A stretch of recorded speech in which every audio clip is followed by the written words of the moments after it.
A ver, yo durante la dictadura estaba estudiando pedagogía básica, pero yo creo que primero habría que hacer como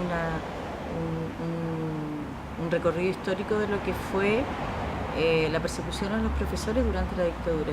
Yo creo que el primer indicio que hubo en contra de los profesores fue el cierre de las escuelas normales, donde ahí quedaron la mayoría de los profesores que trabajaban en las escuelas normales, quedaron cesantes, cerraron las escuelas, después los estudiantes de las escuelas normales después tuvieron que ingresar a las universidades, pero antes de eso hicieron todo un trabajo de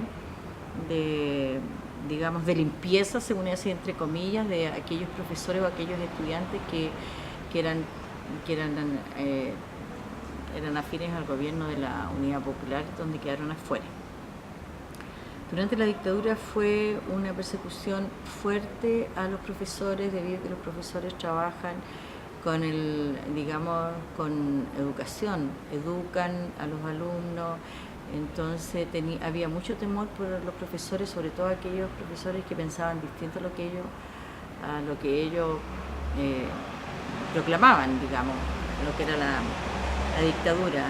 Tenemos incluso, creo que fue uno de los pocos gremios en que el colegio de profesores fue organizado por la dictadura, y los profesores los profesores que no eran simpatizantes de ellos formaron otra agrupación que se llamaba la GESH.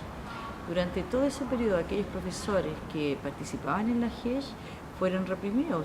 Ustedes, o sea, la historia cuenta lo que fue con los profesores, por ejemplo, el caso de Manuel Guerrero, el caso de los profesores de ahí del latino, el despido de los profesores el año 86, el despido, la exoneración de muchos profesores, eran como 14 o 20 profesores de cada colegio de las escuelas municipales.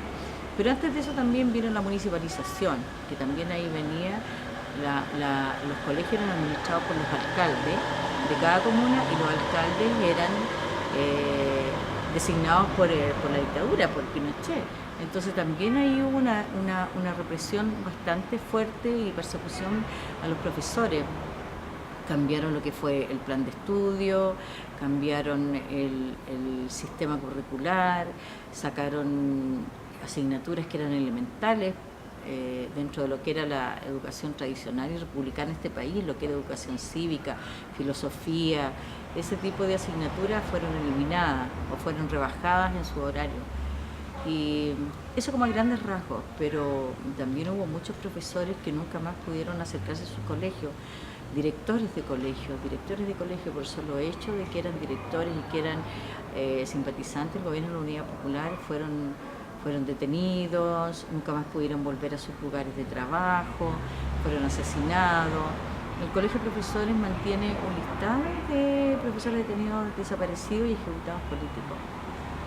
SUTE, por ejemplo, que era el Sindicato Único de los Trabajos de Educación, todo eso fue totalmente desmantelado, y todos aquellos dirigentes, profesores, fueron perseguidos.